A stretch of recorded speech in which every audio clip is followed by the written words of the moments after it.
कानपुर शहर के एक पुराने मोहल्ले में एक परिवार रहता था। उनके घर में बड़ी बहू थी पूनम, जो हमेशा अनुशासन में विश्वास रखती थी। उसके 2 बच्चे थे, मोनी और सोनू। पूनम बच्चों की पढ़ाई को लेकर बहुत सख्त रहती थी और वो अपने बच्चों को घर से बाहर खेलने के लिए हमेशा मना करती थी। सोनू, कितनी बार कहा है बाहर खेलने नहीं जाना है?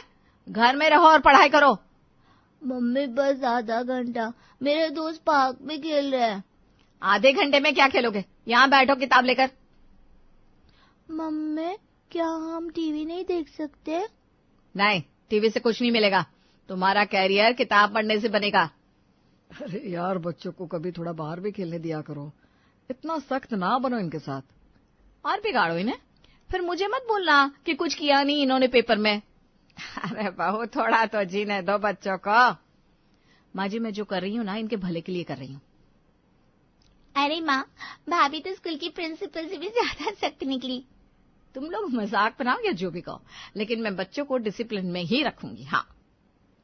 अब सबने हंसी मजाक में बात टाल दी। कुछ दिन बाद विमला और पूनम ने मिलकर पंकज की शादी के लिए लड़की ढूंढना शुरू किया। कुछ ही दिनों में उन्हें एक सीधी सादी लड़की सौम्या पसंद आ गई। लेकिन जब सब लड़की देखने उनके घर गए तो सौम्या की एक बात ने सभी को चौंका दिया। उसने सबके सामने साफ कह दिया कि वो शादी के बाद घर के काम नहीं करेगी। आप सब मुझे माफ कीजिएगा, लेकिन मैं शादी के बाद घर के काम नहीं कर पाऊंगी। कोई बात नहीं बेटा, हमारे घर में काम का बोझ नहीं है। हाँ सौम्या, तुम तो बस घर को अपना मानो, हमारे लिए यही बड़ी बात होगी। बाकी हम सब खुद संभालेंगे। धन्यवाद दीदी। तो अब शादी तय समझे? घर में अब नई भाभी आएंगी तो मस्ती दोगुनी हो जाएगी। देखना पूनम, अब तेरा रूल्स वाला सिस्टम ढीला पड़ जाएगा मेरे रहते। ये नामुमकिन है। मस्ती मजाक अपनी जगह है और जिम्मेदारी अपनी जगह। शाबाश बहू। कुछ दिनों बाद शादी करके सौम्या अपने घर आ गई। लेकिन शादी के कुछ ही दिन में सौम्या को अकेलापन महसूस होने लगा, क्योंकि वो घर का कोई काम नहीं करती थी और पूनम, विमला और महक मिलकर हंसी मजाक में घर के काम करते थे। इस वजह से सौम्या को घर में अपनी वैल्यू 0 लगने लगी थी। यहाँ तो सब अपने में मस्त है, कोई मुझसे बात भी नहीं करता।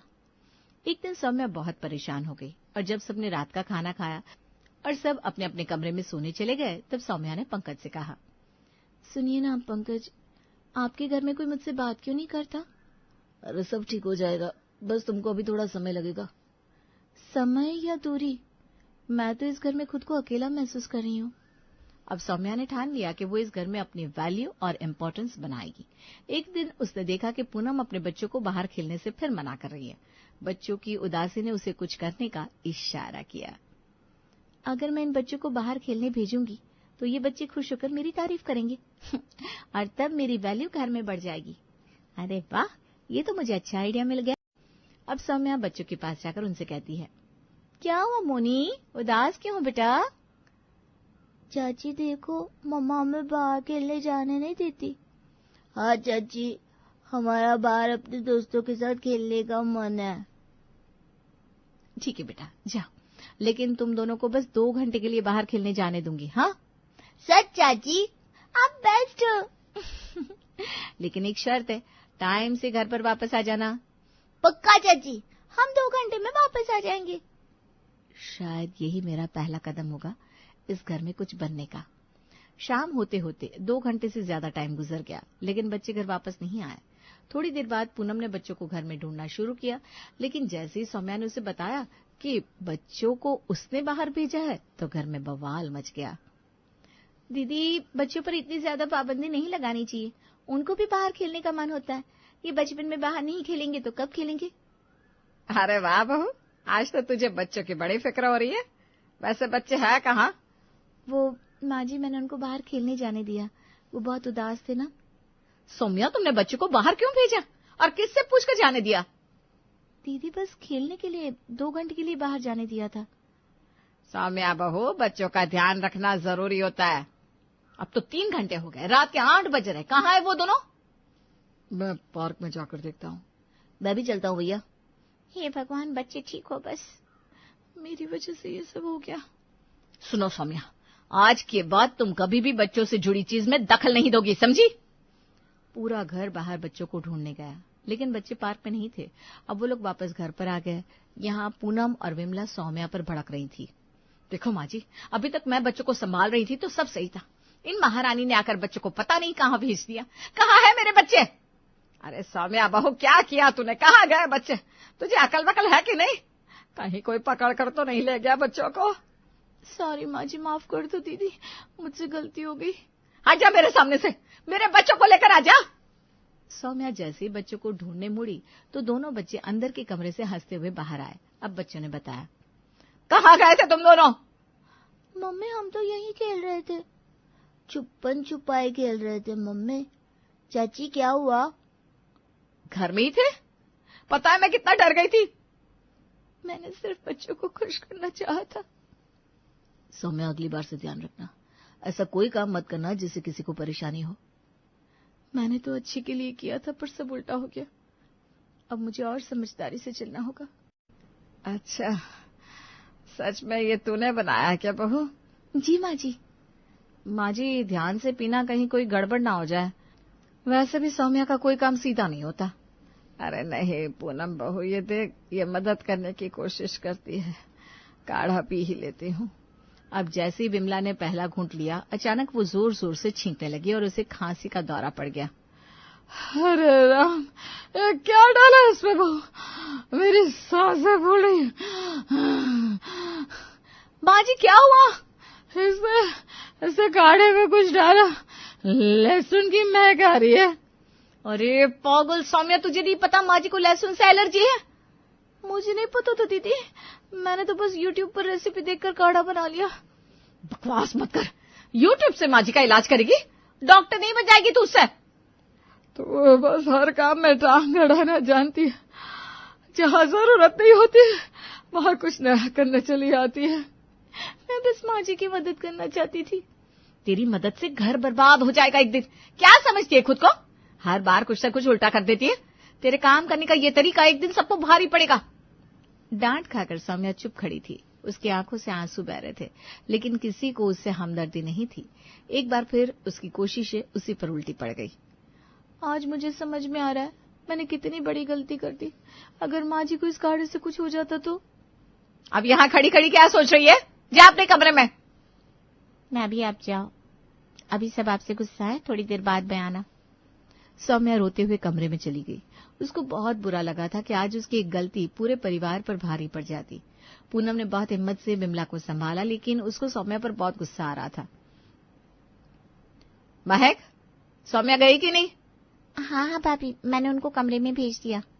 ठीक किया, यहाँ रहती तो उसको देख देख कर मेरा खून खौलता रहता।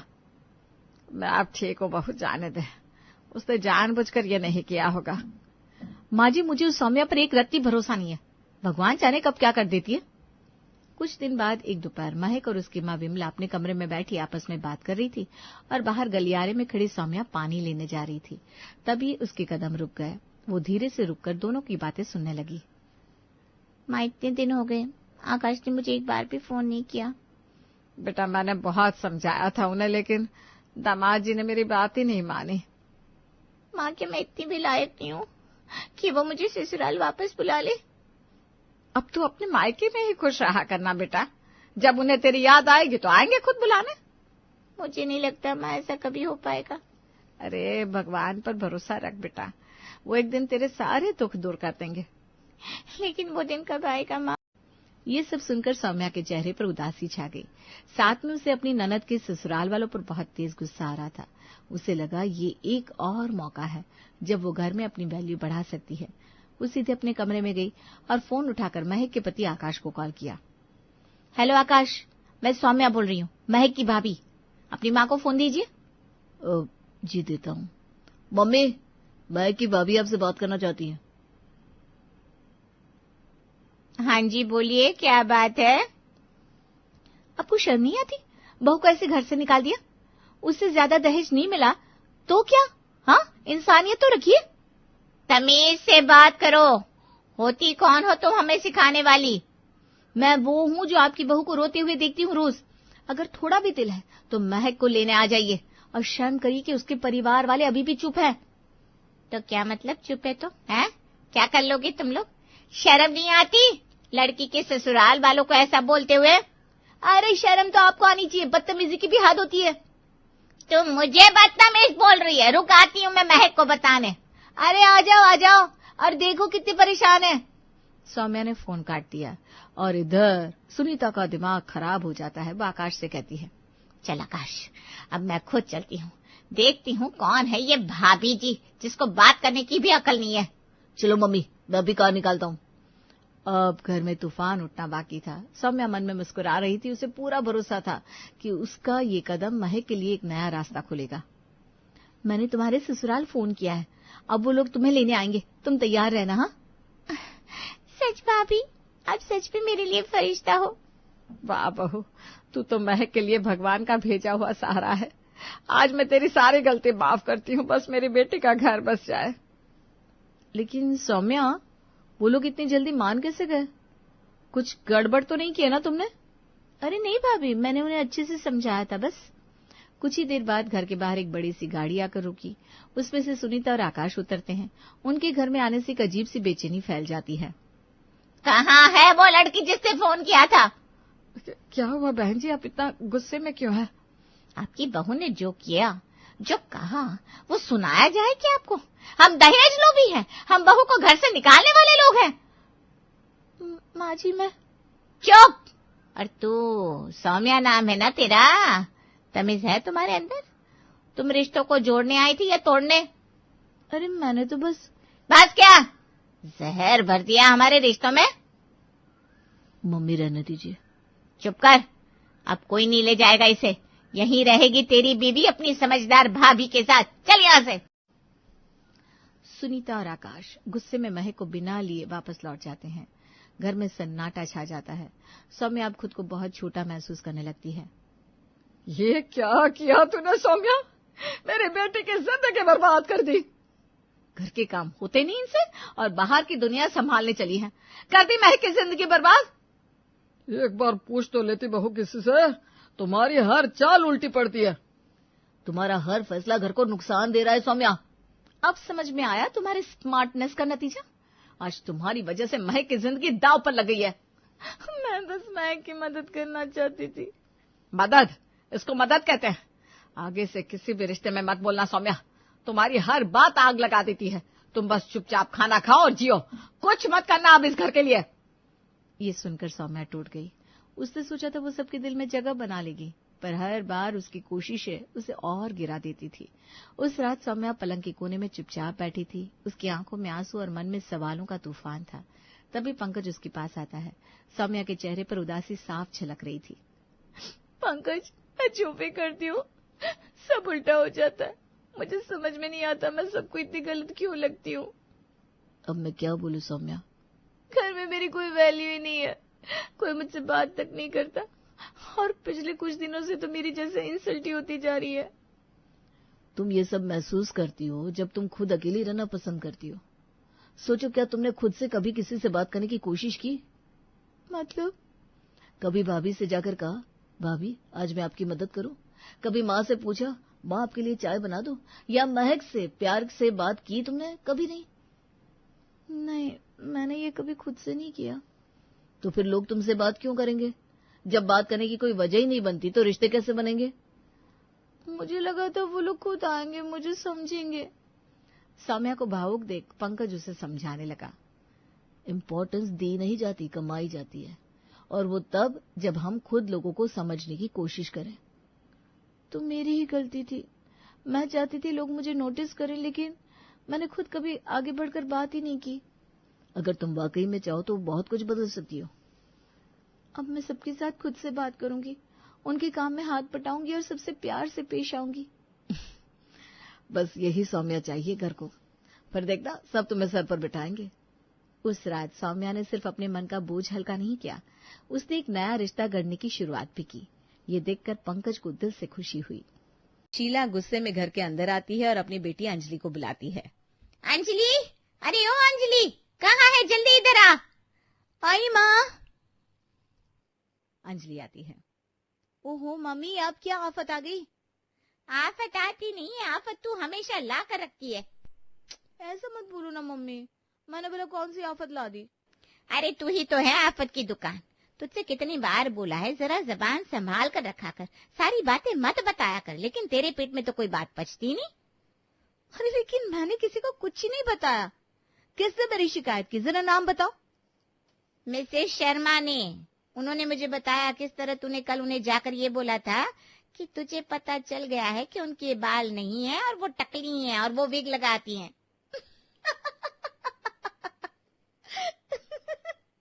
तो इसमें झूठ क्या है मम्मी, मैंने सच ही तो बोला है। तूने तो सच बोल दिया, लेकिन जब उन्होंने तुझसे पूछा ये बात तुझसे किसने बताई तो तूने मेरा नाम क्यों लिया? कम से कम मेरा नाम तो न लेती, मेरा नाम लेना जरूरी था क्या? अरे हम सब तो मोहल्ले में सिर्फ पीछे से बातें करते हैं, उनके मुंह पर कभी कोई ऐसा नहीं बोलता। किसी के मुंह पर भला ऐसी ऐसी बातें कही जाती है क्या? उन्हें कितना बुरा लगता है। अब वो मुझसे नाराज है। अब देखो मम्मी, जो सच है तो सच है। अच्छा वो उन्हें पता चल गया कि हमें भी सच पता है। हे भगवान। उफ वो मम्मी, अब इतना मत सोचो। इतना कहकर अंजलि वहां से चली जाती है। अंजलि अक्सर अपने मन की बात कह दिया करती थी। वो ये नहीं सोचती थी कि उसे कब, किस वक्त, कहाँ क्या बोलना है।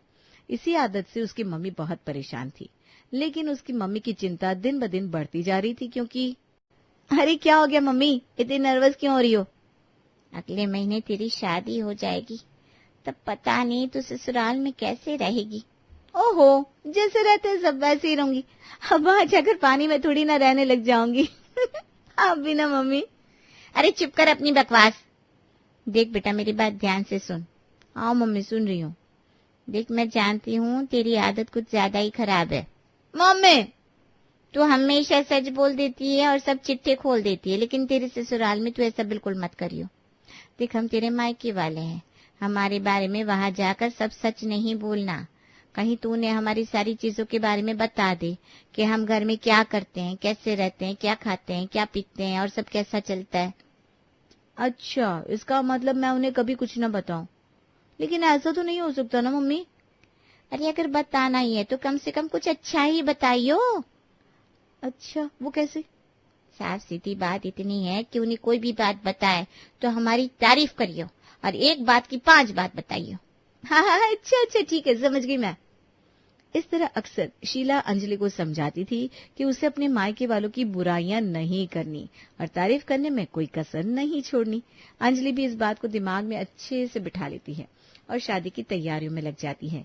1 महीने बाद उसकी शादी हो जाती है। उसका उसके ससुराल में स्वागत होता है। अगले दिन सुबह, बेटा आज तुम्हारी पहली रसोई है। हाँ भाभी, आज क्या बनाकर खिलाएंगी आप हमें अपने प्यारे प्यारे हाथों से? आप जो कहेंगे मैं वही बना दूंगी। बेटा तेरा जो मन है वो बना दे, बस मीठे में कुछ बना दियो। हमारे लिए ना छोले भटूरे बना देना। और बस मीठे में खीर या हलवा बस। हाँ भाभी इतना बहुत होगा। छोले भटूरे खाने के बाद कुछ खाने का मन ही नहीं होगा। हाँ अंजलि ठीक है ना, एक ही डिश बनानी है, वरना तुम भी परेशान हो जाओगी। मैं परेशान नहीं होंगी, क्योंकि हमारे मायके में तो हर रोज ही 5-5 डिशेस बनती है। 5-5? अच्छा तो आप हर फंक्शन में 5-5 डिशेस बनाते हैं? हाँ 5-5, लेकिन सिर्फ फंक्शन में नहीं, बाकी दिन भी। जैसे हर रोज सुबह हमारे खाने में 5 अलग अलग सब्जियां बनेगी, रात को भी अलग से खाने में 5 सब्जियां बनती हैं। अच्छा, लगता है पूरा मायका अलग अलग सब्जियां खाने का शौकीन है। जी बिल्कुल, एक सब्जी से तो मन किसी का नहीं भरता और ना ही किसी का पेट। सही है, ये तो कमाल की बात हो गई। उसके बाद अंजलि किचन में जाती है और सबके लिए खाना बनाती है। खाना परोसने के बाद, वाह भाभी आपने कमाल कर दिया, बहुत स्वाद खाना है। हाँ सच में मजा आ गया बेटा। बहू के हाथों में तो जादू है भाई। बेटा तूने खीर वाकई बहुत स्वादिष्ट बनाई है, वरना मैं इतना मीठा कभी खाता नहीं। शुक्रिया पापा जी, मैं तो और भी मीठी चीजें बनाने वाली थी, लेकिन मुझे सिर्फ एक ही चीज बनाने को बोला ना, इसलिए मैंने सिर्फ खीर ही बनाई।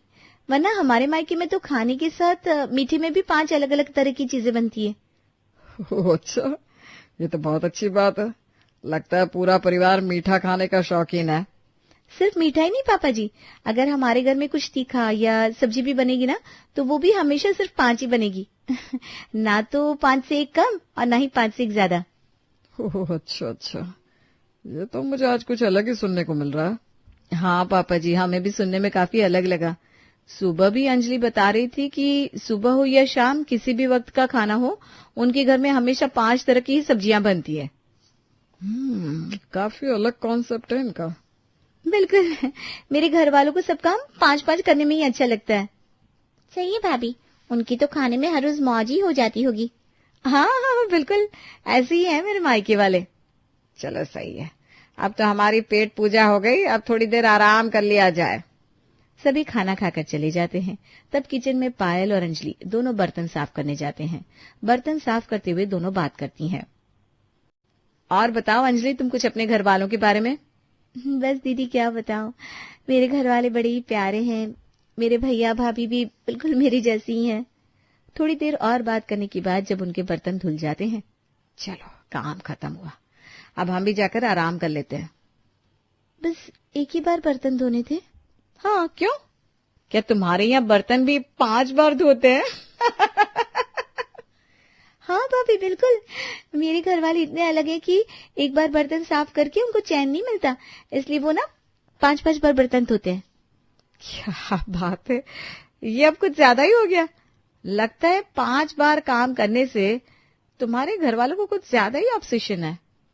हाँ सो तो है, इसीलिए तो मेरे मायके वाले बहुत अलग हैं।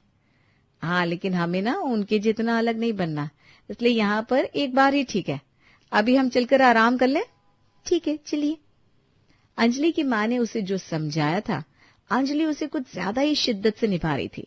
वो तारीफ करने में इतनी मग्न हो गई कि हर चीज में हर काम को 5 बार करने के बारे में बताने लगी। जैसे कुछ दिन बाद सुबह सुबह, हाँ बेटा, आज जरा अच्छे से साफ सफाई करना, देखो कितने जाले लगे हुए हैं और बहुत रेत भी हो गया है, इसलिए अच्छे से डस्टिंग करना। जी मम्मी जी, हम कर लेंगे। हाँ बिल्कुल, हम अच्छे से जाले साफ करेंगे, जैसे मैं अपने मायके में करती थी। वहां तो हमारे घर में एक भी जाला नजर नहीं आता था, क्योंकि सब दिन में 5-5 बार जाले साफ जो करते थे। क्यों, वहां पर क्या इतने मोटे जाले होते थे जो एक बार साफ करने से निकलते नहीं थे, जो तुम्हें 5-5 बार जाले साफ करने पड़ते थे? नहीं नहीं मम्मी जी, ऐसा नहीं है। मेरे घर वाले ना बहुत अच्छे से काम करते हैं, इसलिए सभी काम को 5 बार करते हैं ताकि कोई कसर ना रह जाए। ठीक है बेटा, भाई तुम्हारे घर वालों की तो बात ही न्यारी है। वो तो है ही मम्मी जी। एक बार पता है क्या हुआ, मेरा भाई गलती से गड्ढे में गिर गया था। एक बार में उसको मजा नहीं आया तो वो 5 बार उसमें गिरा और तब उसे अस्पताल लेकर जाना पड़ा। लगता है इन्होंने 5 बार के काम को कुछ ज्यादा ही सीरियसली लिया हुआ है। हाँ बेटा, लगता तो मुझे भी यही है। कर लो अब काम, लेकिन यहाँ ज्यादा अच्छे से काम करने की कोई जरूरत नहीं है, एक बार में ही काम कर लेना बस, नहीं तो उसी में पूरा दिन चला जाएगा। ठीक है मम्मी जी। तब दोनों बहुएं घर के सारे जाले साफ करती हैं। इसी तरह दिन गुजरते हैं। फिर कुछ दिन बाद, अरे आज तुम्हारी बुआ जी का फोन आया था। तो मम्मी जी क्या कह रही थी बुआ जी? क्या ही कह सकती हैं, उन्होंने हम सबको अपने घर पर खाने पर बुलाया है। हाँ, अंजलि पहली बार बुआ जी के घर जाएगी। हाँ इसीलिए। ठीक है, मैं अंजलि को बता दूंगी मम्मी जी शाम को। अंजलि, हमें कल बुआ जी के घर जाना है, उन्होंने हम सबको खाने पर इनवाइट किया है। ओह अच्छा, ठीक है दीदी। और हाँ पायल, श्याम को फोन कर दियो, वो ना घर आते हुए 1-2 फ्रूट ले आएगा और एक डब्बा मिठाई भी, कल बुआ के घर ले जानी है। बस एक मिठाई का डिब्बा और एक या 2 फ्रूट्स? हाँ बेटा, क्यों, क्या हुआ? अरे मम्मी जी, मेरे मायके वाले हैं ना। लो, फिर से इसका राग शुरू हो गया। वो तो जहाँ भी जाते हैं 5 डब्बे मिठाई और 5 फल फ्रूट्स लेकर ही जाते हैं, 5 से ना एक कम और ना एक ज्यादा। हाँ, बिल्कुल सही कहा दीदी आपने। हाँ बेटा, हमें पता है, लेकिन ये रिवाज तुम्हारे मायके में होता होगा, हम सब इतना ही करते हैं। हाँ मम्मी जी, भला 5 डिब्बों में क्या ही फर्क है? आप मेरे मायके वालों से कुछ सीखिए ना, उनका दिल कितना बड़ा है, कभी भी इतनी कंजूसी नहीं करते। जहाँ हम एक चीज लेकर जाएंगे वहीं हम 5 भी तो लेकर जा सकते हैं। सोचिए ना, उसमें हमारा ही तो नाम होगा। अंजलि अक्सर अपने मायके वालों की इतनी तारीफ करती थी कि उसकी सास ये बात सुनकर एक बार सोचने को मजबूर हो जाती है और फिर कहती है, ठीक है बेटा, तुम्हें जितने मिठाई के डिब्बे लेकर जाने हैं ले जाओ, जैसा तुम्हें ठीक लगे। सिर्फ मिठाई ही नहीं, 5 तरह के फल फ्रूट भी, तभी तो असली मजा आएगा मम्मी जी। इतना सब ले जाकर हम पूरी शान से जाएंगे, जिस तरह मेरे मायके वाले जाते हैं। हाँ भाई हाँ ठीक है, बहुत ज्यादा ही शान है। और पायल सुन लिया ना तूने, शाम को फोन करके सब बता दे कितना सब लेकर आना है। जी मम्मी जी। अपने रूम में जाकर पायल अपने पति श्याम को कॉल करती है। अजी आप ना घर आते हुए 5 डिब्बे मिठाई के और 5 अलग अलग तरह के फल फ्रूट लेकर आना। अरे वाह क्या बात है, आखिर इतनी मिठाइयाँ और फल फ्रूट किस खुशी में मंगवाए जा रहे हैं? कुछ नहीं, बुआ जी ने कल हमें खाने पर बुलाया है ना, तो बस वहीं ले जाने के लिए मंगवा रहे हैं, मम्मी जी ने बोला था। क्या बात है, इस बार तो मम्मी को बुआ पर कुछ ज्यादा ही प्यार आ रहा है। अरे ये सब अंजलि और उसके मायके वालों का कमाल है। क्यों, जब वो घर आए थे उन्होंने कुछ कहा क्या मम्मी से? नहीं ऐसा नहीं है, दरअसल बात यह है कि, और पायल श्याम को सारी बात बताती है। अच्छा अच्छा, तो ये बात है। चलो कोई बात नहीं, इस बार हम भी अपना रिकॉर्ड तोड़ देते हैं। हम भी अब अंजलि के मायके वालों की तरह शान से जाएंगे। ठीक है, अब आप याद से ले आना सारा सामान। अगले दिन सभी बुआ जी के घर पहुंचे और अंजलि की बड़ी बड़ी 5 चीजों वाली बातों की वजह से बुआ जी को भी खुशी हुई। वाह, सारी चीजें 5-5 है। जी बुआ जी, सब अंजलि का कमाल है। वो कैसे? अभी आपको थोड़ी देर में पता चल जाएगा। थोड़ी देर बाद वहां सब खाना खाते हैं तब। अरे बेटा रायता और ले लो। जी मुझे गाजर का रायता चाहिए। बेटा हमने तो बस बूंदी और खीरे का रायता बनाया है। ओह अच्छा, माफ करना बुआ जी, मैंने गलती से बोला, क्योंकि वो क्या है ना, मुझे इस तरह की आदत है। किस तरह की बेटा?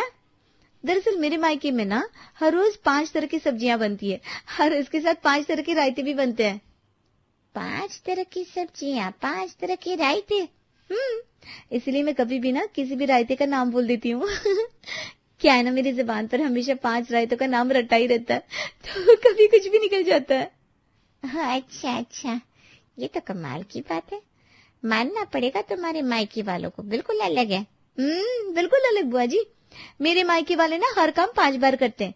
एक बार कहीं घूमने चले जाते तो वहां पर भी 5 बार जरूर जाते हैं। अच्छा कोई बात नहीं, तुम यहाँ पर भी जितनी बार चाहो उतनी बार आ सकती हो। जी जी बिल्कुल बुआ जी। तो बुआ जी अब आपको पता चल गया होगा 5 चीजों का राज। हाँ बेटा बिल्कुल पता चल गया। उसके बाद सभी वापस घर आते हैं। घर आने के बाद, देखिए भाभी, मैंने अपनी फ्रेंड के लिए एक ड्रेस ली है, उसका बर्थडे है ना। कैसी है ड्रेस? ड्रेस अच्छी है, पर क्या भाभी? तुम बस अपनी फ्रेंड को एक ही गिफ्ट दोगी? हाँ क्यों? अरे हमारे मायके वाले तो किसी का भी जन्मदिन हो, एनिवर्सरी हो या कुछ भी हो, हमेशा 5 गिफ्ट देते हैं। कोई भी एक गिफ्ट ना तो कम और ना ही एक ज्यादा होता है। बहू हमें पता है तेरे मायके वालों के बारे में, पर क्या हर चीज सिर्फ 5 ही करना जरूरी है? कभी 4 या 3 या 2 नहीं हो सकती? आखिर इस 5 का राज क्या है? नहीं नहीं मम्मी जी, कभी कम या ज्यादा नहीं हो सकती। 5 है तो 5 ही होनी चाहिए ना, नहीं तो हमारी शानो शौकत में भी कमी आएगी ना। हाँ हाँ बेटा, कभी तू भी अपने मायके वालों को यहाँ बुला, हम भी तो देखे जरा उनकी शानो शौकत कैसी है। हाँ मम्मी जी जरूर बुलाऊंगी। फिलहाल काजल, तुम गिफ्ट्स पर फोकस करो। तुम अपनी फ्रेंड के लिए 5 गिफ्ट जरूर लेकर जाना। ठीक है भाभी, मैं आज ही जाकर खरीद लेती हूँ। इस तरह दिन गुजरते हैं। फिर कुछ दिन बाद, अरे अंजलि बेटा, तुम भी अपने मायके वालों को इनविटेशन दे दो। हम घर में जागरण कर रहे हैं ना, बोलना सभी को आना है। पहले तुम बात कर लो, फिर मैं बात कर लूंगी। ठीक है मम्मी जी, मैं बात कर लूंगी। और क्या, इसी बहाने उनसे मिलना भी हो जाएगा और हम उनकी शान और शौकत भी देख लेंगे। बिल्कुल बिल्कुल। अंजलि फट से अपने कमरे में जाती है और तुरंत अपनी मम्मी को कॉल करती है। Hello mummy. हाँ बेटा, आजकल कहाँ बिजी रहती है, हमें भूल ही गई है। नहीं मम्मी, भूली नहीं हूँ, एक ना गड़बड़ हो गई है। मैंने ये बताने के लिए फोन किया है कि मेरे ससुराल में जागरण है और आप सभी को न्योता मिला है।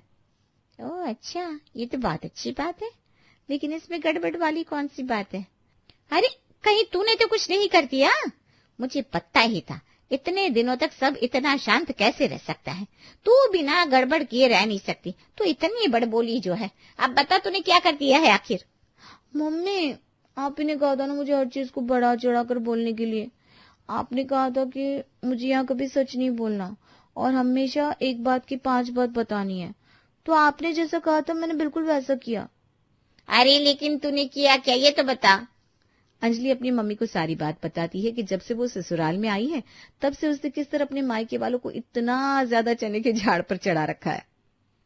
इसका मतलब ये थोड़ी ना है कि तू हर बात में ही 1 की 5 बातें करती रहेगी। भला इतना भी ज्यादा कोई करता है? अब तो मम्मी जो होना था वो हो गया, अब आपको इसे संभालना होगा। अरे पर मैं कैसे संभालूं? अब आपको भी ना सारे काम 5 बार करने होंगे। जैसा मैंने कहा है, अब आते हुए आप 5 मिठाइयों के डिब्बे, 5 तरह के फल फ्रूट्स और घर के सभी मेंबर्स के लिए अलग अलग 5-5 तरह के गिफ्ट्स लेकर आना। आपको ऐसा करना ही होगा मम्मी, नहीं तो मेरी नाक कट जाएगी। तेरी क्या हमारी भी साथ साथ नाक कट जाएगी। हे भगवान, इस लड़की ने मुझे कहाँ फंसा दिया। अब अंजलि ने जो अपने मायके वालों की इमेज ससुराल में बनाई थी उसे सच करने के लिए अंजलि के मायके वालों को बिल्कुल वैसा ही करना पड़ा। कुछ दिन बाद जब अंजलि के मायके वाले वहां पहुंचे तब उन्होंने सबको 5 बार नमस्ते किया। हमने आपके बारे में जैसा सुना था आप तो बिल्कुल वैसे ही है। क्या खा कैसे नाक बचाने के लिए कर रहे हैं, जोकर बनकर रह गए हम। और इसी तरह उन्हें सही में सभी चीजों के 5-5 जोड़े लाने पड़े। ये देखकर सभी काफी हैरान थे कि वो जो कुछ भी लाए हैं सभी 5-5 ही लाए हैं। अरे समधन जी, आपको भला इतना खर्चा करने की क्या जरूरत थी? जी ये तो हमारा फर्ज है।